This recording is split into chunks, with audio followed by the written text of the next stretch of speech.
Tuhan bersamamu. Dan bersama rohmu. Inilah Injil suci menurut Matius. Dimuliakanlah Tuhan. Ketika mendengar bahwa Yohanes Pembaptis telah ditangkap, Yesus menyingkir ke Galilea. Ia meninggalkan Nazaret dan diam di Kapernaum di tepi danau di daerah Zebulon dan Naftali. Dengan demikian, digenapilah firman yang disampaikan oleh Nabi Yesaya. Tanah Zebulon dan tanah Naftali, jalan ke laut, daerah seberang sungai Yordan, Galilea, wilayah bangsa-bangsa lain. Bangsa yang diam dalam kegelapan telah melihat cahaya yang besar. Dan bagi mereka yang tinggal di negeri yang dinaungi maut, telah terbit cahaya. Sejak itu Yesus mulai memberitakan, bertobatlah, sebab kerajaan surga sudah dekat. Ketika Yesus sedang berjalan menyusur danau Galilea, ia melihat dua orang bersaudara, yaitu Simon yang disebut Petrus dan Andreas saudaranya. Mereka sedang menebarkan jala di danau, sebab mereka penjala ikan. Yesus berkata kepada mereka, "Mari, ikutlah aku, dan kamu akan aku jadikan penjala manusia." Mereka pun segera meninggalkan jalannya dan mengikuti Yesus. Setelah pergi dari sana, Yesus melihat pula dua orang bersaudara yang lain lagi, yaitu Yakobus anak Zebedeus dan Yohanes saudaranya, bersama ayah mereka Zebedeus. Mereka sedang membereskan jala di dalam perahu. Yesus memanggil mereka dan mereka segera meninggalkan perahu serta ayahnya lalu mengikuti Yesus. Yesus pun berkeliling di seluruh Galilea. Ia mengajar dalam rumah-rumah ibadat dan memberitakan Injil kerajaan surga, serta menyembuhkan orang-orang di antara bangsa itu dari segala penyakit dan kelemahan mereka.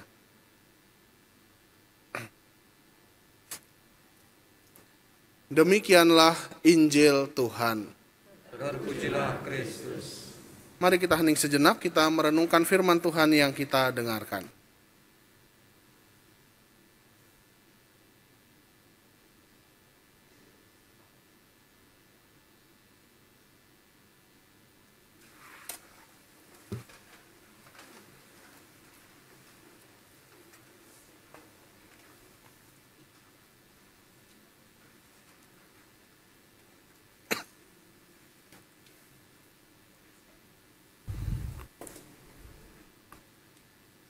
Bapak Ibu, saudara-saudari yang terkasih, selamat sore.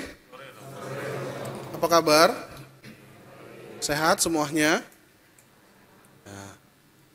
Bapak Ibu, saudara-saudari, ketika saya merenungkan bacaan-bacaan yang kita dengarkan pada sore hari ini, saya itu terkesan dengan bacaan Injil. Terkesannya karena menurut saya, bacaan Injil yang kita dengarkan itu mau menunjukkan sisi manusiawinya Yesus. Jadi bukan menunjukkan Yesus yang Allah yang hebat dan sebagainya, tapi mau menunjukkan sisi kemanusiaan Yesus yang kerap kali sama seperti kita. Maka mari kita coba merenungkan bersama. Jadi bacaan Injil itu dibuka dengan kata-kata bahwa ketika mendengar bahwa Yohanes Pembaptis telah ditangkap, Yesus menyingkir ke Galilea. Jadi Yesus ketika mendengar Yohanes Pembaptis ditangkap, dia menyingkir. Jadi kata menyingkir itu mau menunjukkan bahwa Yesus itu seakan-akan kehilangan orang yang dekat dengan dia. Dan kita tentu saja tahu bahwa Yesus dengan Yohanes Pembaptis itu punya relasi kerabat ya. Mereka bersaudara ya, dari ibunya Maria dengan Elizabeth, lalu jarak kelahirannya dekat, maka diperkirakan usianya juga mirip-mirip. Lalu dalam sejarah juga disampaikan bahwa kurang lebih cara pandang Yesus dan Yohanes Pembaptis itu mirip. Maka bisa dikatakan bahwa dua pribadi ini adalah dua orang yang seringkali bertukar pikiran, bercerita, berbagi visi misi bersama. Maka ketika Yesus mendengar Yohanes Pembaptis ini ditangkap, lalu dia menyingkir. Nah, yang menjadi menarik adalah lihatlah bagaimana Yesus itu menjadi pribadi manusia yang kehilangan orang yang dia sayangi. Dia kesepian, dia menyendiri, dia menyingkir. Nah kemudian dalam perjalanannya, supaya ia tidak sendirian, ketika dia mulai mewartakan bertobatlah kerajaan Allah sudah dekat, lalu dia mulai menemukan bahwa dalam perjalanan dia ternyata ada orang-orang yang bisa dia ajak untuk bersama-sama mewartakan juga kerajaan Allah. Maka orang-orang yang kita dengarkan dalam bacaan Injil, yang kemudian nanti menjadi murid-murid Yesus inilah, yang kita dengarkan bagaimana Yesus berjumpa dengan mereka. Nah, Bapak Ibu Saudara-saudari yang terkasih, mari kita merenungkan bersama, bahwa bukankah sejak awal mula kita manusia lahir di dunia, atau bahkan sejak kita ada di dalam kandungan, kita itu selalu punya hubungan, terkoneksi dengan orang lain. Kalau dalam kandungan ya kita terkoneksi dengan ibu kita sendiri. Lalu setelah kita lahir sampai tua, sampai orang meninggal, kita itu selalu punya relasi dengan orang lain. Maka menjadi menarik ketika orang merasa sendirian, orang merasa kesepian, lalu dia menjadi mudah stres, menjadi depresi, menjadi merasa jauh dari mana-mana, lalu membuat hidupnya menjadi tidak membahagiakan. Nah contohnya saja, misalkan kalau kita mengingat kembali 1-2 tahun yang lalu ketika pandemi kita alami bersama. Semua harus lockdown di rumah, kita mengisolasi diri sendiri di rumah dengan keluarga, kerja juga dari rumah. Nah, lalu kita mulai melihat relasi kita dengan orang lain di luar keluarga kita itu diputus. Lalu mulai mendengar banyak orang yang menjadi stres. Atau kalau misalkan orang kena COVID gitu ya, lalu harus menyendiri di ruangan, diisolasi. Makan di situ, ya, tidur di situ, ya, belajar di situ, semua di situ diem sendirian. Lalu orang menjadi terbatas untuk berkomunikasi, untuk berbicara, bertatap muka, sehingga orang menjadi stres. Orang menjadi begitu rindu untuk berjumpa dengan yang lain. Sehingga kemudian pada saatnya mulai muncul pribadi-pribadi yang udah nggak tahan.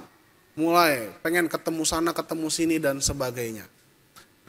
Nah Bapak Ibu Saudara-saudari yang terkasih, gambaran semacam ini mau menunjukkan bahwa sisi kemanusiaan kita sebenarnya sama seperti yang dialami oleh Yesus. Ketika ia kehilangan Yohanes Pembaptis, ia menjadi sendirian. Tetapi kemudian dia mencoba membangun kembali hubungan dengan orang lain yang ia jumpai dalam perjalanan hidupnya. Maka dalam bacaan kedua, Rasul Paulus itu mengatakan hal yang bagus juga gitu. Dalam nama Tuhan supaya kamu seia sekata dan jangan ada perpecahan di antara kamu. Sebaliknya hendaklah kamu erat bersatu dan sehati sepikir. Artinya apa? Kalau kita punya relasi dengan orang lain, supaya kita mampu menjaga hubungan itu menjadi tetap baik. Supaya tetap bersatu padu, supaya tidak ada perpecahan di dalamnya. Kita diundang untuk bersama-sama membangun hal yang baik, hubungan-hubungan yang baik itu. Maka Bapak Ibu Saudara-saudari yang terkasih, bagi saya itulah sifat dasar manusia. Kita, Anda dan saya, itu ada untuk membangun sebuah hubungan, untuk membuat sebuah relasi atau interaksi dengan orang lain. Nah oleh karena itu Bapak Ibu Saudara-saudari yang terkasih, mari kita merenungkan. Ketika saya berjumpa dengan orang lain, Yesus mau menunjukkan ketika dia berjumpa dengan yang lain, kita bercermin dengan diri kita sendiri. Maksudnya apa?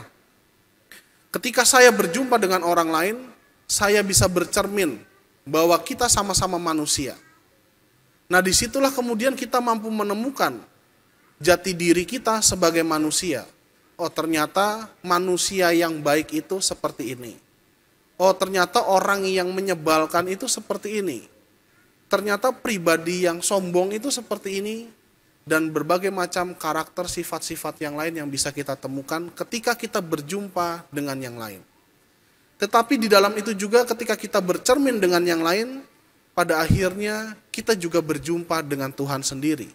Sama seperti Yesus yang berjumpa dengan para murid, demikian juga para murid berjumpa dengan Yesus. Maka Bapak Ibu Saudara-saudari yang terkasih, justru ketika kita membangun relasi dengan sesama kita, di situ kita mampu berjumpa dengan Tuhan. Sama seperti para murid yang berjumpa dengan Yesus, kita juga bisa melihat ketika saya berjumpa dengan orang lain, ketika saya membangun relasi dan hubungan dengan orang lain, saya tahu bahwa orang ini mengasihi saya.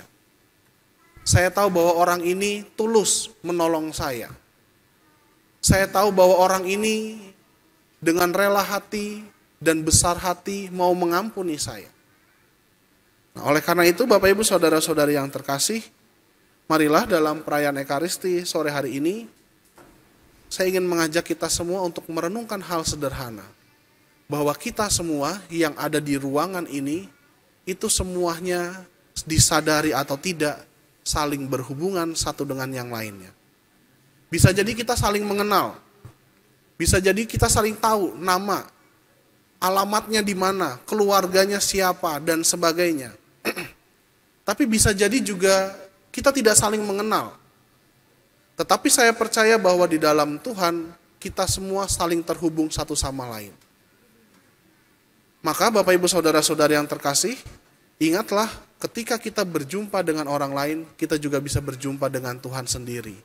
Maka mari kita membangun relasi yang baik, bukan hanya dengan Tuhan, tapi juga dengan sesama kita, sehingga hidup kita menjadi semakin baik dari hari yang satu ke hari yang lain.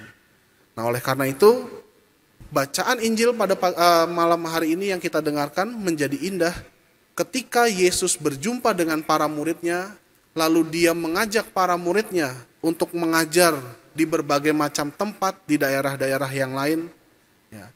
Lalu kemudian ditutup dengan kata-kata yang bagus. Ya. Ia mengajar dalam rumah-rumah ibadat dan memberitakan Injil kerajaan surga serta menyembuhkan orang-orang di antara bangsa itu dari segala penyakit dan kelemahan mereka. Lihat, ketika Yesus bersama-sama dengan para muridnya, ia bisa berkarya jauh lebih banyak daripada ketika ia berkarya sendirian. Ketika ia sendirian, dia cuma dikatakan, Yesus mengatakan, bertobatlah sebab kerajaan surga sudah dekat. Tapi ketika bersama para muridnya, ia mengajarkan banyak hal, ia menyembuhkan orang-orang sakit, dan menyembuhkan juga mereka dari segala kelemahannya.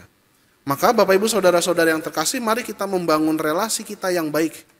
Bukan hanya dengan Tuhan, tapi juga dengan sesama, agar hidup kita semakin hari semakin baik, dan kita semua senantiasa mampu bertumbuh bersama-sama sebagai satu keluarga, sebagai satu jemaat, dan juga sebagai satu komunitas dalam paroki ini.